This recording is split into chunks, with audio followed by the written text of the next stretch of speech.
La profesional que nos acompaña gentilmente aquí en el programa y es la psicóloga Betsy Vargas del Hospital General de Jaén. ¿Cómo le va, licenciada? Buenos días, bienvenida a Radio Marañón. Muchas gracias por la invitación. Sí, y mire, bueno, con ustedes profesionales y sobre todo en temas de psicología, pues queremos abordar lo coyuntural, bueno, pues específicamente sobre este abuso sexual que sufrió esta niña de 3 años en la ciudad de Chiclayo y que seguramente a lo mejor es el caso de muchos niños y niñas que han sufrido o bueno, que están sufriendo justamente este abuso sexual. Bueno, pues primero, ¿cuál es su impresión o cuál es, como profesional de la salud psicológica, en este caso, sobre este tema de esta menor, psicóloga? Ya, muchas gracias por la invitación. Bueno, hemos visto bastante la presión social, ¿no?, por parte de este caso. Y por más que, seamos profesionales de la salud, a veces no podemos entender cuál es la mentalidad del ser humano, que es tan amplio.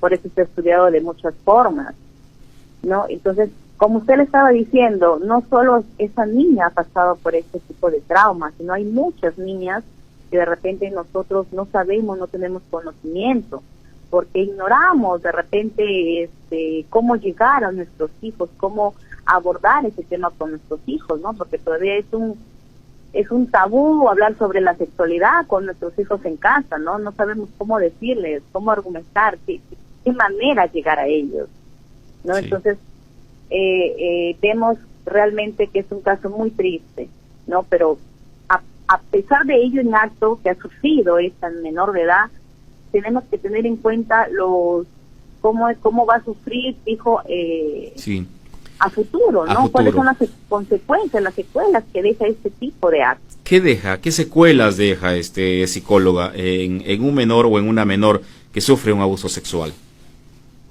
Mire, tenemos nosotros, hay que tener en cuenta que ese tipo de abuso va a afectar tanto lo emocional, lo cognitivo y lo social. Entonces, por ejemplo, a largo plazo nosotros vamos a encontrar sentimientos de tristeza, de desamparo, cambios bruscos de ánimo, rebeldía de repente, ¿no? Temores de culpa, vergüenza, porque a veces suelen los niños, piensan que los niños, por ellos han tenido la culpa, ¿no es así? En vez de que la otra persona se sienta culpable.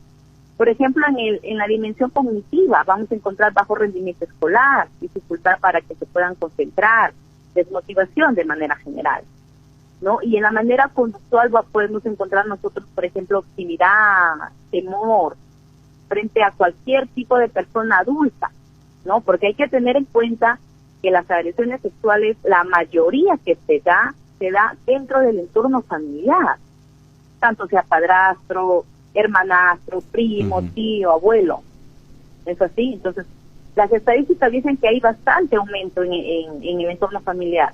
En este caso, por ejemplo, que tenemos de la niña que ha pasado, creo que de una persona desconocida, fuera del entorno familiar, que también hay casos, pero realmente esos casos, la estadística es un poquito menor. ¿No? Entonces, también vamos a encontrar de manera a largo plazo que ese paso que trastorno de aprendizaje, ¿no? De repente va a repetir el año escolar, ¿no? Se le va a presentar trastorno de ansiedad o una depresión, ¿no? También distorsión en su desarrollo sexual, hasta puede llegar a tener intentos de suicidio. Entonces, hay que tener mucho cuidado con nuestros niños en casa. Eso. Hay que cuidarlos mucho. Sí, psicóloga, ¿cómo ir identificando a una persona que, bueno, primero lo que le quiero preguntar, ¿es enferma una persona que tiene este tipo de actitudes? ¿Se puede hablar de un enfermo?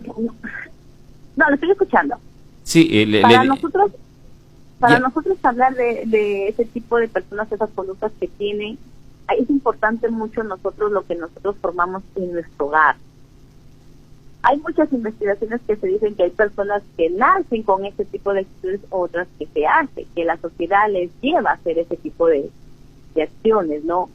Pero si nosotros nos ponemos a pensar lo que influye dentro de nuestro hogar, nosotros como padres, porque también me incluyo, yo soy una madre de familia, que también estoy muy conmocionada con este caso, porque también hay hijos de por medio. Entonces, nosotros como padres, ¿qué estamos haciendo, dijo, desde casa para educar a nuestros hijos? Porque de repente, así como la niña tiene sus padres, también el agresor ha tenido sus padres. ¿Cómo ha sido ese tipo de entorno social, entorno familiar que ha tenido? No sabemos si de repente también ha sufrido de un abuso sexual de niño, ¿no? O de repente ha habido mucha violencia en casa. Por eso le digo que es un tema muy amplio y muy general en realidad para decir si una persona está enferma, entre comillas, ¿no? Porque no podemos hablar de una normalidad como ser humano, porque siempre vamos a ir, siempre vamos a inclinar a un costado, ¿es así? Porque no existe la persona normal. Claro, ¿no? claro, pero ya yendo por este sentido de por ejemplo, querer a un niño, o sea, para una satisfacción sexual, por decirlo, ¿no? Ya ahí estamos hablando de un trastorno sexual, dijo, de las pedofiles que tienen ¿no? De solo complacer, de abusar de un niño, tanto niña como niño, ¿no? A veces, como le puedo explicar, el ser humano es tan complejo que no sabemos si el abuso que él está, dijo, realizando, le satisface tanto que le llega a sentir como si fuera una persona que ha ganado mucho en ese sentido, ¿no? Por eso, como yo le estaba explicando, el entorno social, el entorno familiar influye mucho en este tipo de acciones que realiza la persona. Más allá del castigo que va a recibir, porque, como le digo, es un tema muy amplio, porque hay muchas leyes que a veces uno dice, si ya ha hecho el acto, ya lo han encontrado, dijo, con todo el delito en sí, ¿por qué no es castigado ya? ¿No? Entonces, si nos damos cuenta, nosotros como país, como Estado, estamos, dijo, alianzados ante muchos derechos que tiene el ser humano. Sí, claro. ¿No es así? Pero hay, dijo, de repente acuerdos que no nos permiten nosotros castigar a la persona. Y ahora, y encima que este caso es, dijo, socialmente, dijo, ha inculcado mucho en nuestros hogares, tenemos opiniones muy divididas, ¿no? Entonces, uno opina como padre, uno opina como profesional. Entonces, tampoco nosotros podemos decir que le quiten la vida porque ya ese ser que no puede existir. Pero nosotros también tenemos que ponernos a pensar qué ha pasado y no se justifica ese acto, porque el daño que deja en los niños es totalmente devastador, muy devastador. Exacto. Por eso es muy importante que la familia apoye mucho a todos los niños, no solo nuestra niña que ha tenido la noticia, sino a todos los niños, porque no sabemos cómo estamos en casa. Claro, pero que siga motivándonos para ser más sensibles con el tema. Le decía que, bueno, y lo ha comentado también usted, que los violadores en la mayoría están en el entorno familiar, ¿no? El tío, el hermano, incluso el padrastro, el mismo padre en algunas oportunidades. ¿Cómo identificarlos?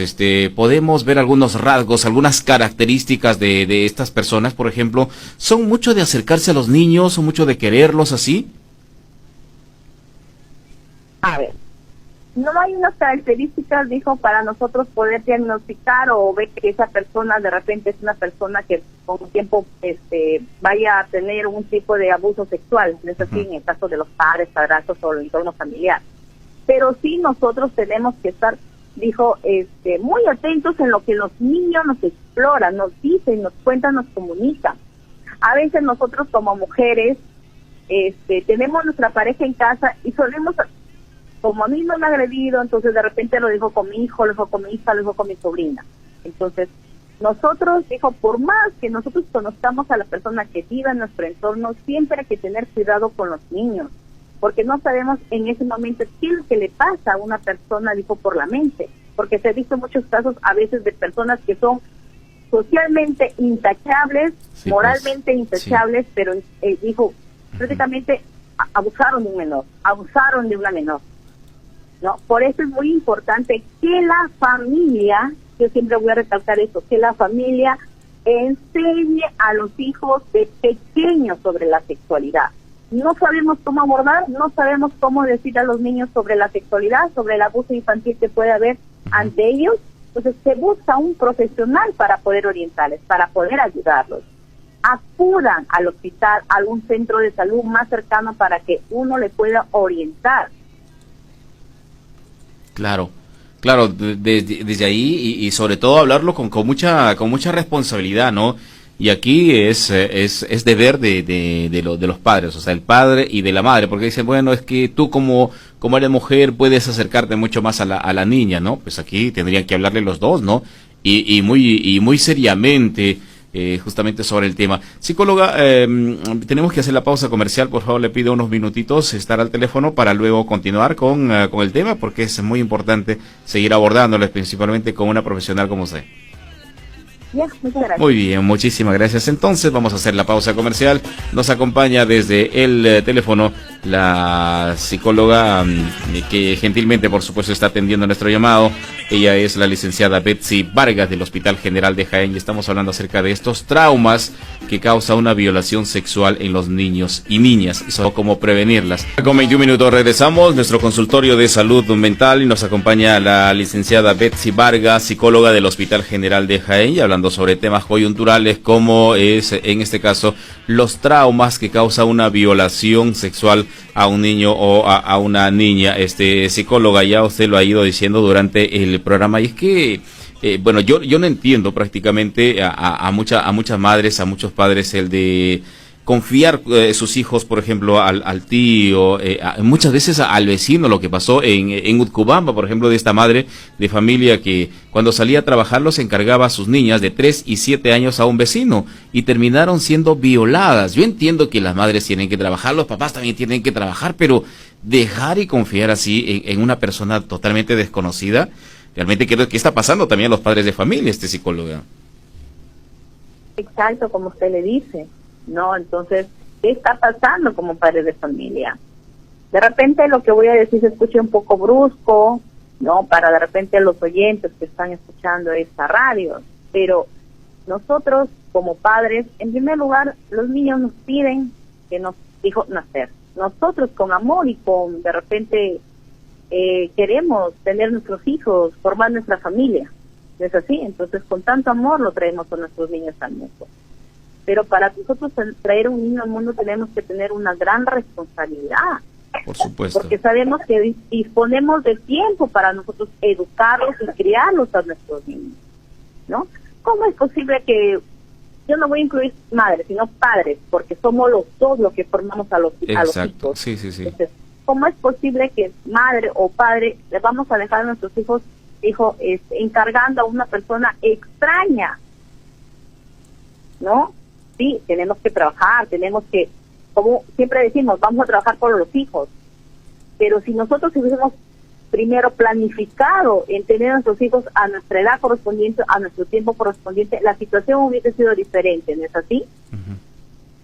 Por eso que le digo que ese trabajo es multidisciplinario, no solo el psicólogo va a trabajar ahí, sino que también, dijo, los demás profesionales, desde cuando uno como pareja llega al consultorio, ¿tienen hijos, no tienen hijos? ¿Cuándo es la planificación de los hijos?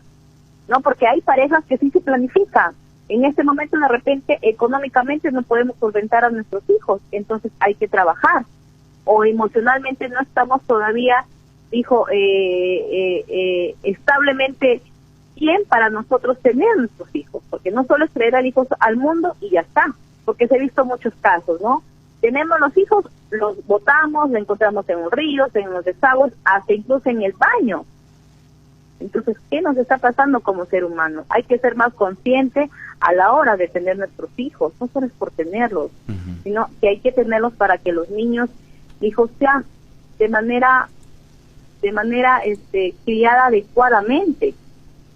Totalmente de acuerdo, sí, psicólogo, y ahora mismo también el de, no, bueno, pero es su tío, ¿no? O sea, vaya a comprar con su tío, o lo contrario, vaya a visitarlo usted sola al tío, al abuelo. O sea, ahora mismo, pues hay que estar totalmente con las antenitas, totalmente prendidas para, o sea, cuidando de todo el mundo, ¿no?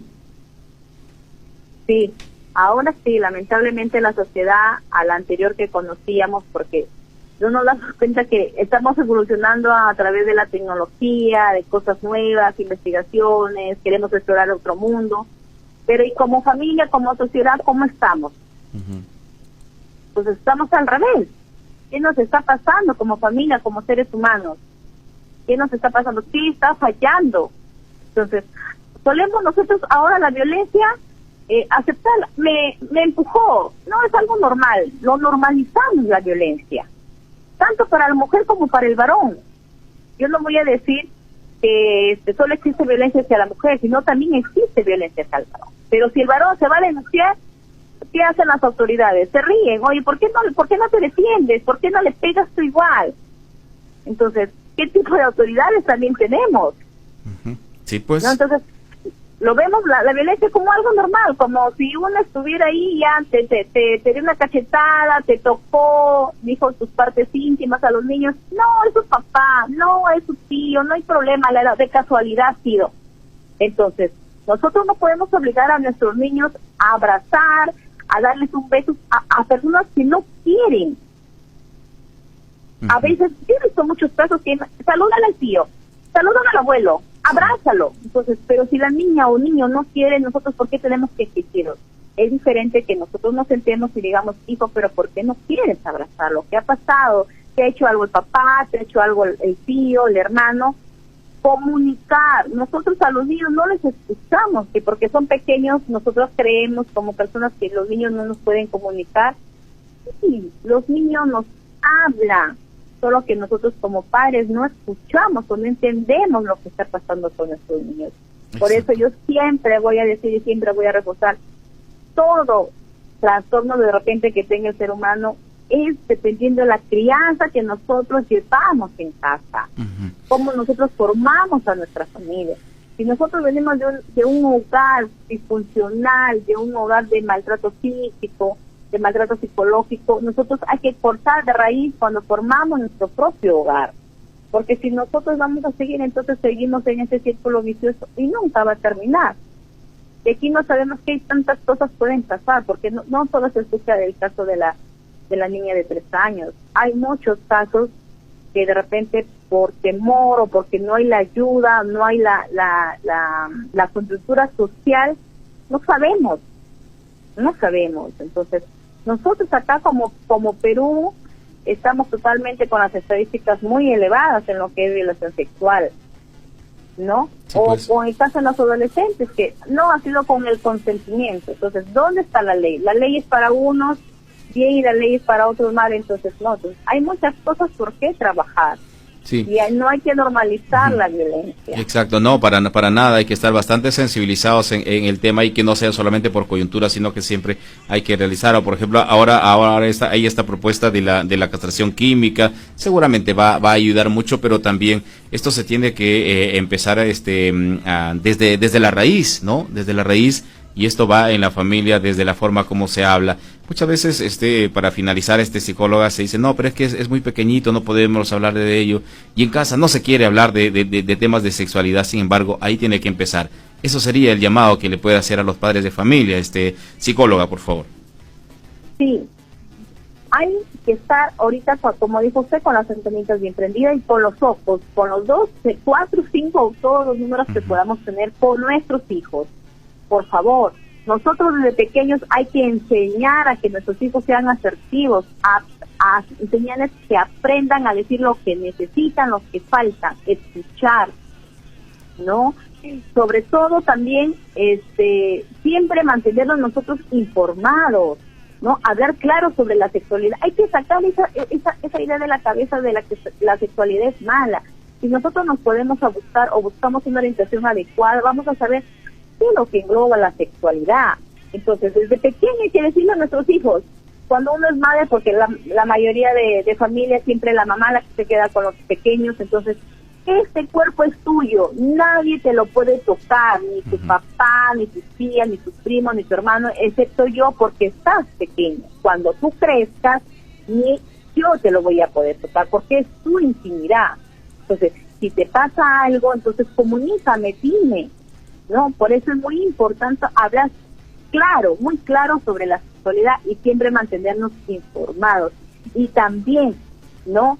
Sobre que si de alguien le toca, que avise, que no se quede callado, por más que te diga que de repente a mí me va a hacer algo, o al papá le va a hacer algo, o de repente, porque a veces el abusador siempre lleva a los niños con amenazas, ¿no?